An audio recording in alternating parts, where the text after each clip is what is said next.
Elikiano, Elikiana, Angaya,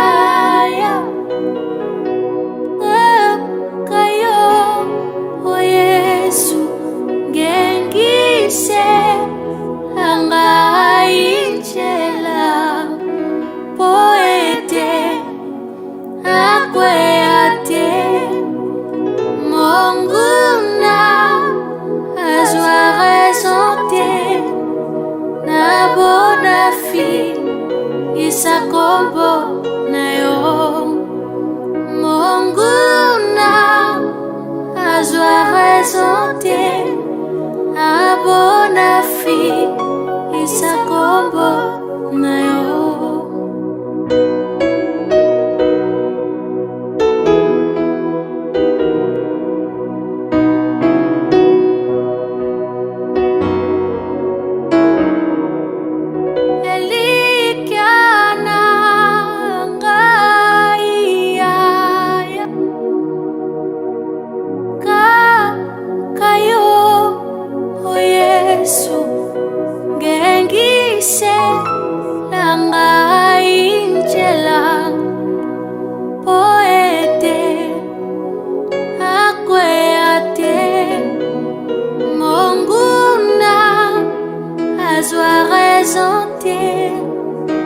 Na bona fi, Isakombo na yo.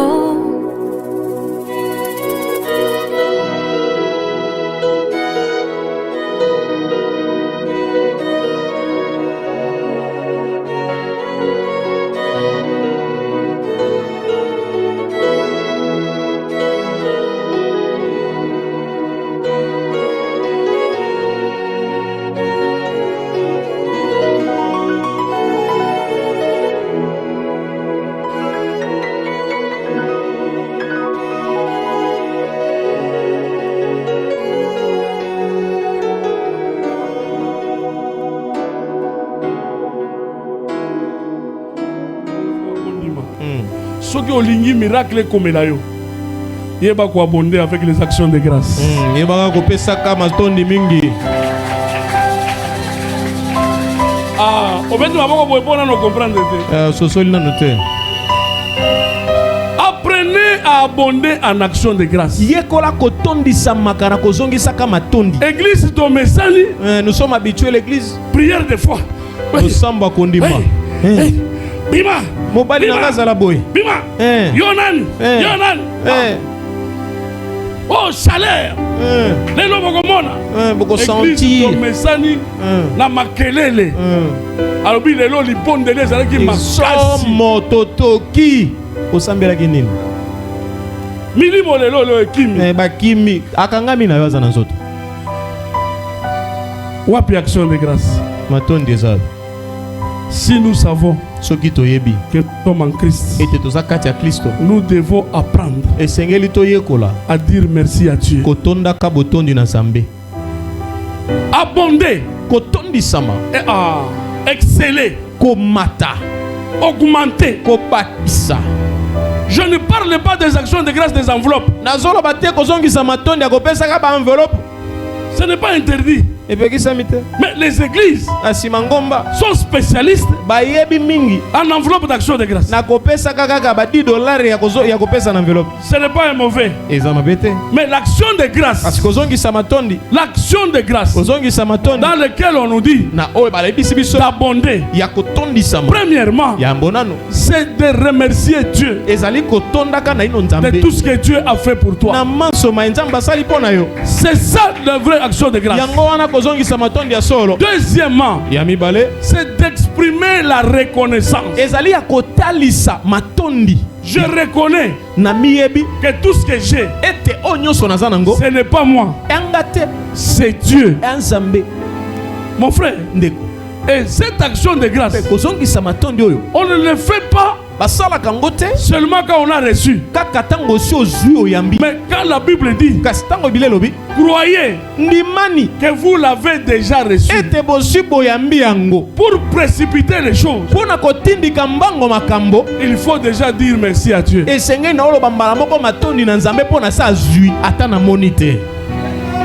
Quelqu'un me comprend? Amen. J'étais chez un pasteur. Son enfant est malade. Le pasteur dit, Thomas, moi j'ai une onction de déclaration. L'enfant sera guéri. Il prend l'enfant. Je déclare. Je déclare que la vie entre. Je déclare que son âme rentre. Amen, amen. Amen. 2 heures du temps, moi, je suis couché. Ah. Oh, déclaration, mais déclaration. C'est très important. Parce que quand tu l'as reçu, Paul dit, marchez aussi en lui. Désormais, c'est lui qui conduit nos pas. Il nous donne la conduite à tenir. Tu vas marcher comme lui. Tu vas marcher en lui. Et comme lui, il est l'amour. Tu vas marcher à l'amour. Comme il est la grâce, tu vas marcher avec la grâce. Surtout, Église, Jésus a ce que tout le monde n'a pas.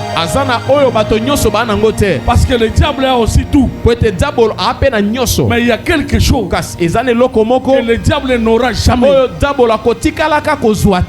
Le pardon. Si tu oublies tout ce que j'ai dit ce matin, reçois cela.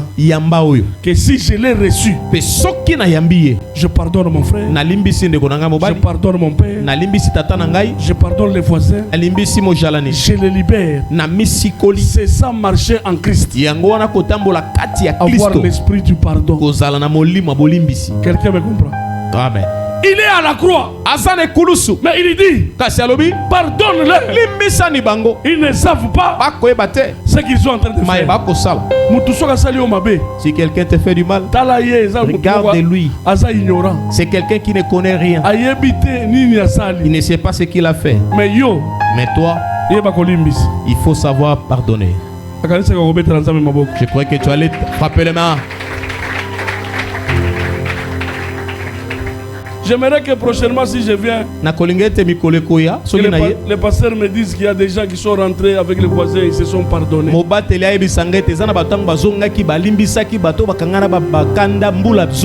Pardonne ton frère et ta soeur. Il y a des choses qui n'arrivent pas dans ta vie parce que tu as refusé de pardonner. Je connais une histoire d'une femme protocole qui a fait longtemps à l'église. Mais elle ne parvenait pas d'avoir un enfant. Parce que les pasteurs sont passés. On priait pour elle.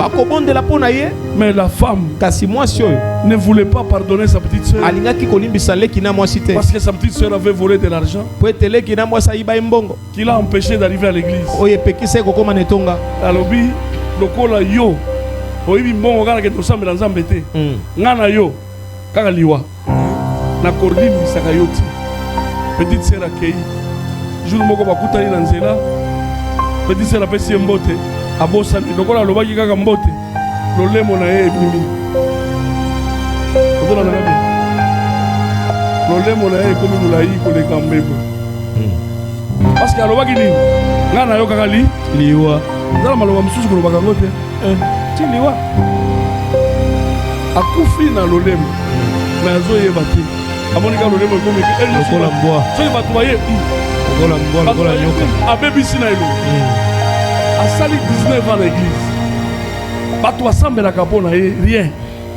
Heureusement il y a toujours un jour pour le Seigneur. Un homme de Dieu est passé par là. Il regarde la dame. On lui dit, papa, vous aussi vous pouvez prier pour elle. Il regarde Dieu, lui dit non. Devant tout ce monde.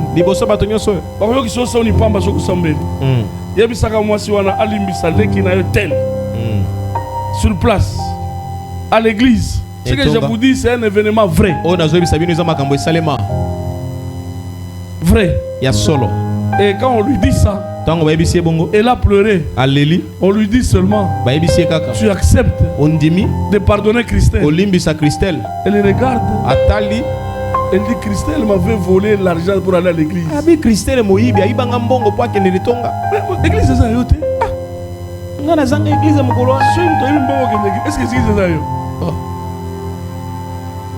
Quand elle a dit tanga lobaki j'accepte. Nandimi. Mes frères et sœurs. Bandeko basi mibali. Dolé mon point. Bikamwa mbala moko. Azongi. Une année après babali. Mbula moko sima babali. Elle est ici à Kinshasa. Azawa na Kisasa. Acclame un peu très fort pour le Seigneur.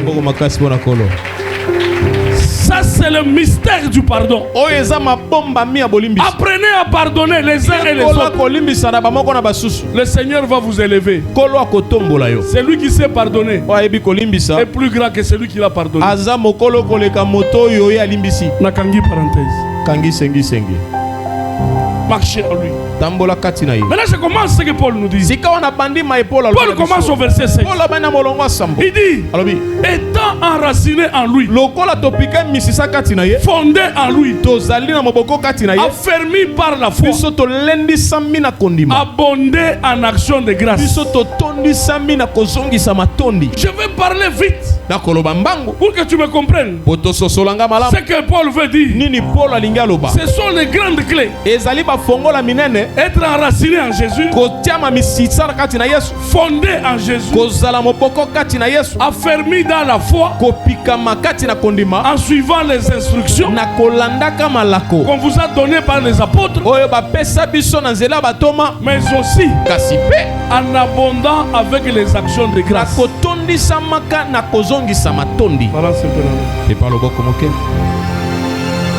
Mon frère, dans la vie ici, tout homme, chrétien ou pas, pasteur ou pas, incrédule ou pas incrédule, chacun de nous a une origine, a la source d'où il vient. Et quand nous avons la source, de là où nous venons, il y en a qui ont des racines familiales, les racines ancestrales, les racines de la culture, les racines de la tradition, les racines des échecs.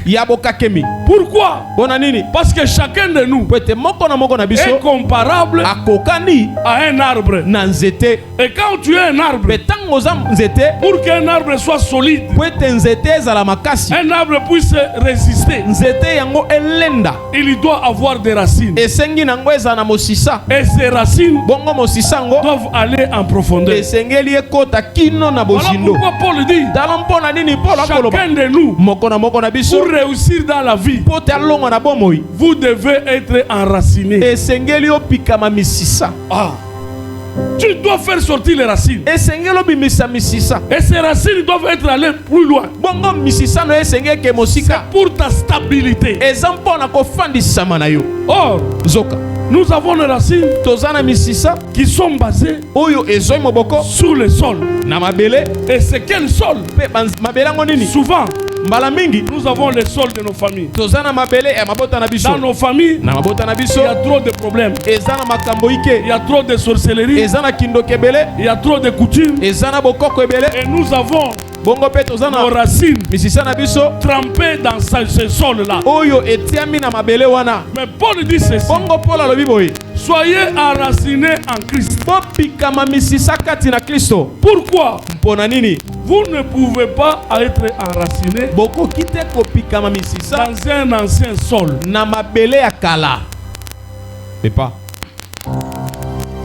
Dans le sol habituel, si tu es enraciné dans l'ancien sol, tu as ta vie en échec tous les jours. C'est la racine qui nourrit l'arbre. L'arbre que tu vois, sa nourriture, il le prend dans les racines. Et les racines sont souvent cachées. On ne les voit pas. C'est pourquoi aujourd'hui, ne traite pas dehors. Tu peux me voir comme ça. L'apôtre en veste. Mais ma racine, place ezali, eza racine à Mabé, racine à Bololo, racine il y a infidélité, racine, il y a sorcellerie. Au comment que la latiboye, mais sorcellerie et les parce que vie nangai, ma vie, ils ont tiré, ça tire. Nabisika mbambele nangai zali. D'où est mon sol? C'est pourquoi Paul parle. Vous devez être enraciné en Jésus. Jésus est le sol favorable. Et toi, aujourd'hui, tu vas quitter le sol dans lequel tu es. On va te mettre dans le sol où il y a Jésus. Avant d'être enraciné, toi, c'est comme ça que j'ai dit, accepte d'abord le Seigneur Jésus. Si tu l'acceptes, tu as la vie. Ah, acclame un peu pour le Seigneur.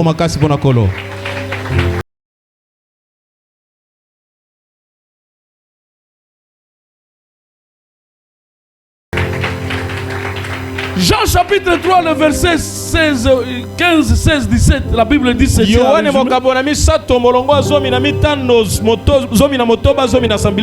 À tous ceux qui l'ont, non, quiconque l'ont recevoir, il n'aura plus à mourir. Il aura la vie éternelle. Voilà, c'est un peu la main. Voilà ce que nous recevons quand nous acceptons Christ. Nous ne pourrons plus périr. Nous n'allons plus mourir. Nous n'allons plus vivre une vie de souffrance. Nous acceptons Christ. Nous devenons en vie. Parce que la Bible dit, c'est lui qui a Christ. Il a la vie. Il a la vie. Et c'est la vie que tu as reçue. C'est cette vie-là que tu vas enraciner maintenant. Aïe, aïe, aïe, aïe. C'est pourquoi, avant d'aller plus loin, tu vas te détacher de toutes les racines de la famille. Quelqu'un me comprend? Amen. Hey Yahweh. Hey Yahweh. Misisa nyoso. Il y a échec. Il y a échec. Il y a retard. Il y a retard. Il y a kindoki. Il y a kindoki. Misisa nyoso. Misisa nyoso. Il y a libota. Il y a libota.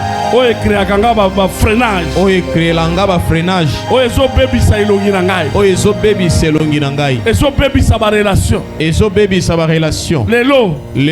Zambe. Piko langai. Piko langai. C'est ça lingala? Oui. Arrache-moi. Piko langai. De toutes ces racines. De toutes ces racines. Arrache-moi. Arrache-moi. Du sol. Du sol. Maudit. Maudit. Du sol maudit. Du sol maudit. Mon frère, je vous ai dit ici, il faut prier. Le message ici, je le compose avec vous. Ma femme sait ce que je devais parler. Mais ce que je parle parce que le Seigneur me dit de parler. Alors, j'aimerais que tu te connectes à ces prières. Tu ne peux pas être enraciné avec une mauvaise vie. Parce qu'il y a des vies qui nous suivent. Parce que tu étais Ndoki, Ozalaki Ndumba, Ozalaki Moïbi, Olingaki Yangote. Mais les lois qui na lobby, Zala enraciné. Donc, on vend ici les sous comme vie à ma baie. Nala lingi on vend sa vie à malam. Amen. Loba amen à bien. Amen. Alors, comme yo que la mawate yo moko, il faut boya vie à ma baie. Avant ocha vie à malam on a ma belé. Amen.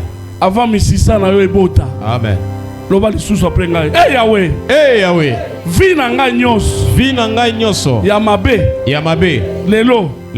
Misisa nango. Misisa nango. Ezika. Ezika. Ebebisama. Ebebisama. Misisa nyonso. Misisa nyonso. Evandi. Evandi. Na mabele. Na mabele. Yakopola. Yakopola. Na mabele. Na mabele. Ebebisa elongi elegisa biloko te. Ekolisaka biloko te. Mabele wana. Mabele wana. Na longwa. Na longwa. Longola ngai. Longola ngai. Zambe. Zambe. Plante ngai. Plante ngai. Na mabele na yo Yesu. Na mabele na yo Yesu. Planter ngai. Planter ngai. Na vie na yo Yesu. Na vie na yo Yesu.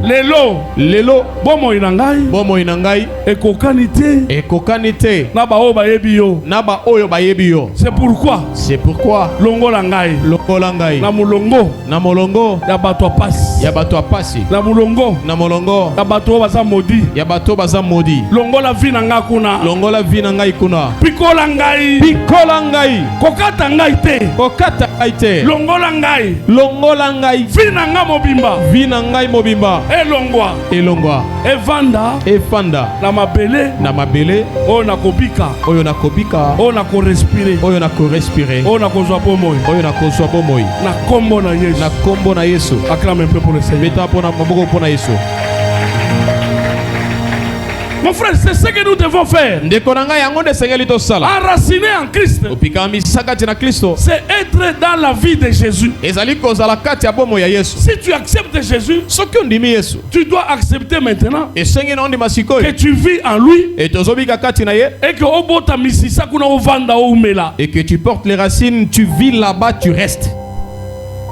Nous devons sortir de nos chansons depuis l'église Banda. On chante seulement. Azali koya. Mwana Nzambe. Azali koya. Makolo ezana nzela. Akomakate. Oh azalite. Ce qui peut akomi. Azate. Osawape yo moko bandi koyemba. Azalite. Azalite. Est-ce qu'akomaki? Ce qui peut akomi.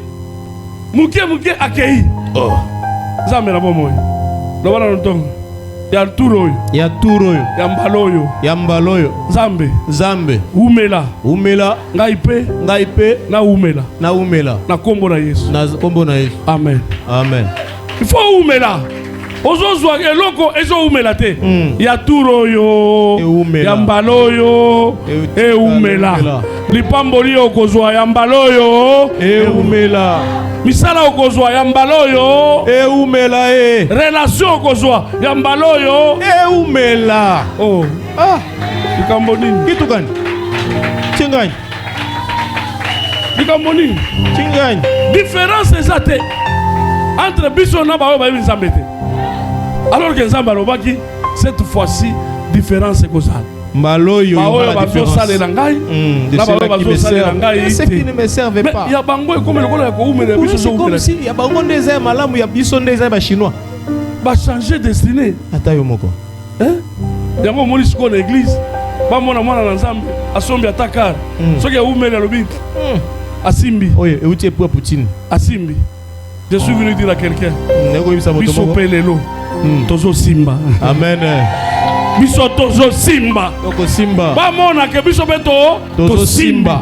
Loba nazo simba Yesu. Nazo simba Yesu. Nazo simba misisa na ye. Nazo simba misisa na ye. Nazo umela na ye. Nazo umela na ye. Bisika nyoso. Bisika nyoso. Na kokoma. Na kokoma. Soki ezalaki mabe. Soki ezalaki mabe. Zamba bongola yango. Zamba bongola yango. Ata na désert. Ata na désert. Zamba créer nzela. Zamba créer nzela. Ata na désert. Ata na désert. Nzete na ngai. Nzete na ngai. Ba fololo ebima. Ba fololo ebima. Na musika. Na musika. Ba mona ngai. Ba mona ngai. Nazongenga. Nazongenga. Na Nzambe longo. Na Nzambe longo. Na koumela. Na koumela. Makasa na ngai. Makasa na ngai. Ekokweya te. Ekokweya te. Ezala na saison sèche. Ezala na saison sèche. Ezala na saison de pluie. Ezala na saison de pluie. Elongi na ngai. Elongi na ngai. Ekokauka te. Ekauka te. Vi na ngai. Vi na ngai. Ekolimwa te. Ekolimwa te. Lelo. Lelo. Na kangami. Na kangami. Na misisa. Na misisa. Ya Yesu. Ya Yesu. Ele sabomo na ngai. Ele sabomo na ngai. Mutu malamu. Oyebi kolei sabato. Oyebi kolei sabato. Eza Yesu. Eza Yesu. Ta parole a tout créé. Loba ekela nyoso. Aujourd'hui, je te prophétise.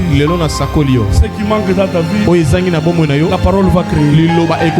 La parole va créer. La parole va construire ta vie. La parole va construire ton ministère. La parole va construire ta famille. Ceux qui sont assis sur la parole, ce sont là qui sont appelés des champions. Parce que quand tu es sur la parole, l'ennemi a peur de toi. Enlève toutes les fondations des paroles que tu as entendues.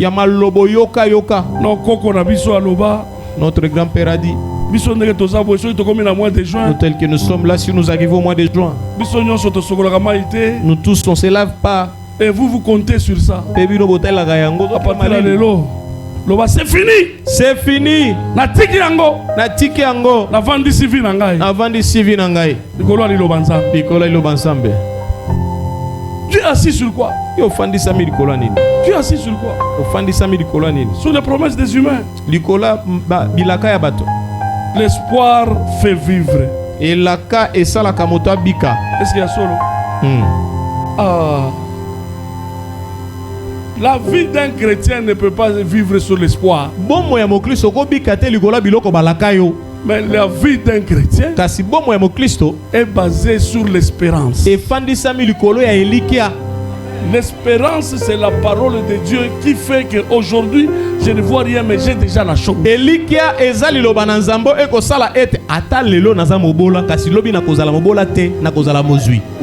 l'espoir, tu peux voir aujourd'hui, il disparaît. L'espoir peut se briser. Mais l'espérance, c'est Jésus. Et quand tu as l'espérance, maintenant tu auras la foi. La Bible dit, Abraham, ayant cru, ayant l'espérance, il a cru. Donc c'est en ayant l'espérance. Moi Abraham, je n'ai pas Isaac. Maintenant quand j'aurai Isaac, j'ai cru. Acclame un peu très fort pour le Seigneur. Je sais que c'est difficile, mais je voulais seulement te dire que désormais, l'espoir fait vivre. Et ça, c'est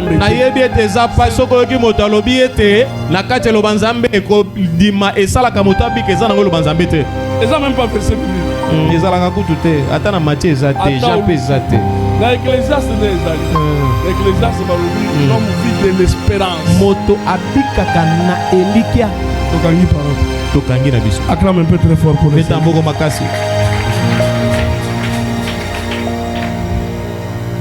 Troisièmement, affermi par la foi. Mon frère, dans la vie d'un chrétien, ce qui peut être de bonnes racines, de bonnes paroles, c'est la foi. N'oubliez jamais la foi. Et la foi symbolise la croissance et la maturité.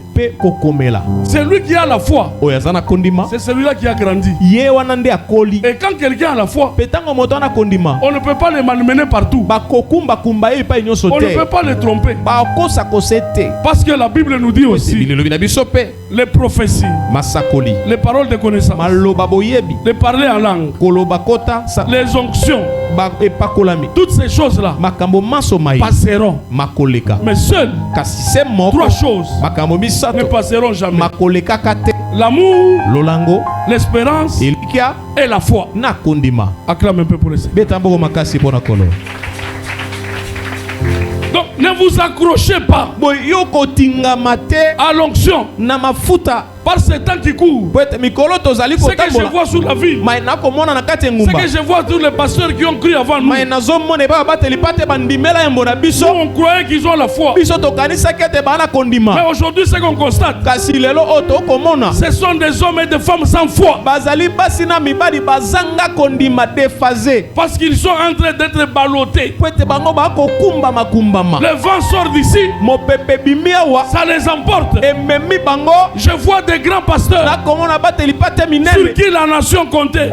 Ils ne sont plus dans la doctrine sainte. Ils ont perdu la parole de foi. Aujourd'hui, on veut nous faire croire. Voisin, écoute. Voisin. La moussa wazola la yebse yoka la moussa yekola la petina molungia boyata yo moko. Ta kola lango. Soko la moussa yebse ngala silis. La loba. La mokilio. La foi a disparu. Kondi monsieur bunga kala. Nous sommes en train de voir les spectacles. Les gens qui parlent de la foi en nous vantant, en pensant des choses d'Abraham. Abraham était le père de la foi. Mais nous n'allons pas fonder notre foi sur les paroles d'Abraham. Pourquoi? Deux choses. La première des choses, la foi, c'est la relation personnelle entre toi et Jésus. Ah, acclame un peu très fort pour le Seigneur. Tant que toi, tu n'as pas la relation personnelle, tu n'as pas encore la foi en Christ. Alors, développe ta relation. C'est ça, avoir la foi. Deuxièmement, la foi, c'est la démonstration des choses qu'on espérait, qu'on n'a pas vu, mais qui s'accomplissent. Acclame encore très fort pour le Seigneur. Maintenant, j'aimerais te dire, si tu suis le mouvement de ce pasteur, j'espère que mon frère Denis Lesi ne va pas. Si tu suis ce mouvement, péter, il a une explication. Il a une explication. Si vous l'appelez, moi je l'ai eu. Pasteur, nous ne comprenons pas. Même Zamba Petaki. Donc, Azana compréhension. Quelqu'un me comprend? Il m'a dit ça moi-même. Alors, quand l'homme s'est fâché contre Dieu, Dieu a pétaki, il a dit Nini, arc-en-ciel. Alors, il y a des pétages.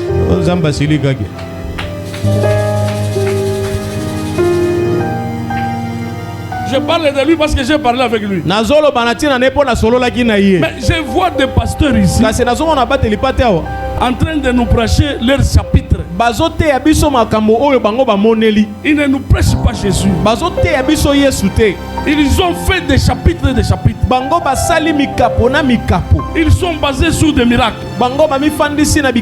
Qu'est-ce qu'ils veulent nous faire voir? Et c'est là que je vous interdis. Je crois que je n'ai jamais dit ça dans une paroisse. Même là-bas, je n'ai pas encore dit. Ce monde-là veut nous faire voir qu'il existe un paradis sans Jésus. Ah! Transition sans chef de l'État. Ah! Non, Batuana balingi balakisa biso que ata ondemeli Yesu te paradis ezali. Il veut nous faire voir que eux, ils sont des représentants de Jésus. Ce sont eux qui nous amènent dans un paradis. Aujourd'hui, je dis non. Il n'y a pas de paradis sans Jésus. Et là où il y a l'absence de Jésus, c'est l'enfer. C'est l'enfer. Ne suis pas la multitude de gens. Si Jésus n'a pas sa place, tout ce monde-là, c'est dans l'enfer. Et vous allez comprendre que dans l'enfer, il y a la division, il y a la haine. Aujourd'hui, l'église vit les poisons, les trahisons. L'église vit. Les gens sont en train d'enceintrer leurs filles. Les gens sont en train de diviser les foyers. Les pasteurs sortent avec les secrétaires. Mais vous cherchez l'enfer où? L'enfer est là. Parce que Jésus n'est pas là. Quittez ces milieux. Quittez ces milieux. C'est ça même l'enfer. Les gens qui se divisent. Aujourd'hui, on se règle des comptes dans le Facebook. Où est le Christ? Où est Christ? Je vois le pasteur. Atelemi église mobimba. Papa. Ata mukolo moko na zate. Pasteur atelemi bino alobi. Botelema. Botala pasteur mukuna. Bokwa kele moto. Soki na kuti bino nyonso na kangi église. Na suspendre bino. Na kangi église. Abi botelema. Bana église nyonso batelemi. Allez botelema. Totinda moto. Yo pasteur soki nani. Zongi sa moko sinon okozwa mbasu. Depuis quand l'église est dans Mbasu? En tout cas, l'église est comme dans Mbasu. Mbasu en goya wap. Nous prenons l'extérieur. Dozu ya libanda et nous donnons aux fidèles. Peto pesi bandimi. Et les fidèles répètent ça. Pe bandima komi ko zongela ngo. Bobungi zela e. Tala. Botika micro. Ou bien bo changer ka kombo église. Et comme aka kuna voilà la salle de spectacle et de comédie. Nyoto za la théâtre té. Il n'y a pas un monde, un paradis sans Jésus, c'est faux. Et Jésus n'est pas le distributeur de mariage. Jésus est donné la vie. C'est dans la vie qu'il y a le mariage. C'est dans la vie qu'il y a le succès. C'est dans la vie qu'il y a tout. C'est ce que Jésus nous a amené. Alors pour terminer, si tu as les trois choses, mon frère,